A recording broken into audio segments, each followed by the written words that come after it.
ह्या नाचणीच्या पिठामध्ये आळ्या निघाल्या. तर दिलेली त्याची डिसेंबर 26 असं दिसतंय. आणि तर नमस्कार माझ्या मैत्रिणींनो. तर तुम्ही थंबनेल बघून इथं आला म्हणजे नक्कीच तुम्ही पण नवीन आई असणार आहे. आणि जी चूक मी केली ना तर ती तुम्ही बिलकुल करू नका. म्हणजे आताच नेमकीच माझी मुलगी 6 महिने म्हणजे आता ती कंप्लीट 7 महिन्याची झाली. तिला 8वा महिना चालू आहे.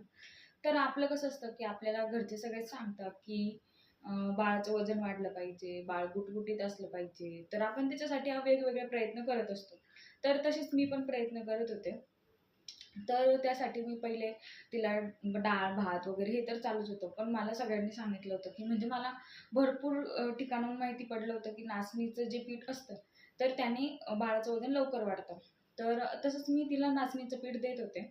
तर नाचणीचं पीठ मी जवळपास एक महिना झाला तेव्हा आणलं असेल ते सुरुवातीला, तर चांगलं होतं. आता आपण त्याच्यावर मॅन्युफॅक्चरिंग डेट आणि एक्सपायरी डेट बघतो आणि त्यानुसार ते यूज करत असतो. आता मी मॅन्युफॅक्चरिंग डेट होती त्याची जानेवारी 2026 आणि त्याची एक्सपायरी डेट होती डिसेंबर 26. तर मग असा कालावधी होता आणि त्याच्यामध्ये मी माझ्या बाळाला नाचणीचं पीठ देत होते. तर तसंच दररोजच्या म्हणजे मी तिला तर कंटिन्यू देत नाही. अधूनमधून देत असते कारण की तिला जास्त सहन होत नाही. आणि आता झाले होते 5-6 दिवस झाले होते तसं मी तिला नाचणीचं पीठ दिलं नव्हतं. म्हटलं चला आपण एकदा तिला आता नाचणीचं पीठ देऊया टेस्ट म्हणून किंवा टेस्ट चेंज व्हावी म्हणून मी तिला द्यायचं ठरवलं आज. तर माझ्यासोबत झालं असं की ह्या नाचणीच्या पिठामध्ये आळ्या निघाल्या आणि आळ्या प्लस सोनकिडे असं सगळंच निघालं.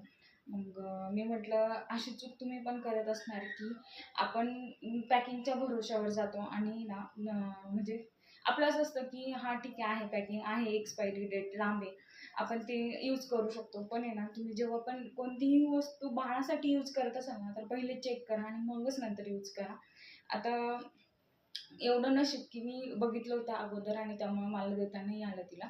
तर मी हे बघून घेतलं आणि त्यानंतर मग म्हटलं नको हे आपल्याला फेकून द्यावं लागेल आणि मग मी म्हटलं याचा एक व्हिडिओ नक्कीच तुमच्यासोबत शेअर करायला पाहिजे. कारण की तुम्ही पण माझ्यासारखेच नवीन आई असणार आणि असं काय होऊन जातं माहिती का दररोजच्या गडबडीच्या जीवनात आहे ना आपण हे विसरून जातो आणि त्याच्यामुळे ना हे एक काय म्हणतात त्याला अविभाज्य घटक आहे की म्हणजे त्याला आपण एवढं प्राधान्य देत नाही आणि मग आहे ना अशा काही चुका होऊन बसतात.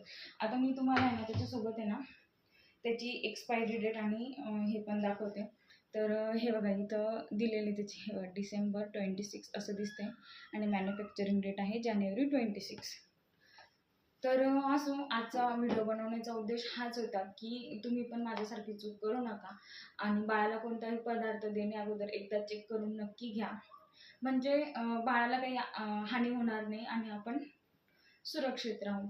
आता बाळाला त्रास झाला म्हणजे सगळ्यात जास्त त्रास तर आईलाच होतो कारण की बाळ क्रँकी होतं आणि ते बाळावर पण त्याची बाळाच्या आईवर पण चिडचिड निघते त्याची. आणि ऑब्व्हियसली सगळे म्हणणार की तू काय करत होती? त्याच्यापेक्षा आपण अगोदरच काळजी घेतलेली बरी.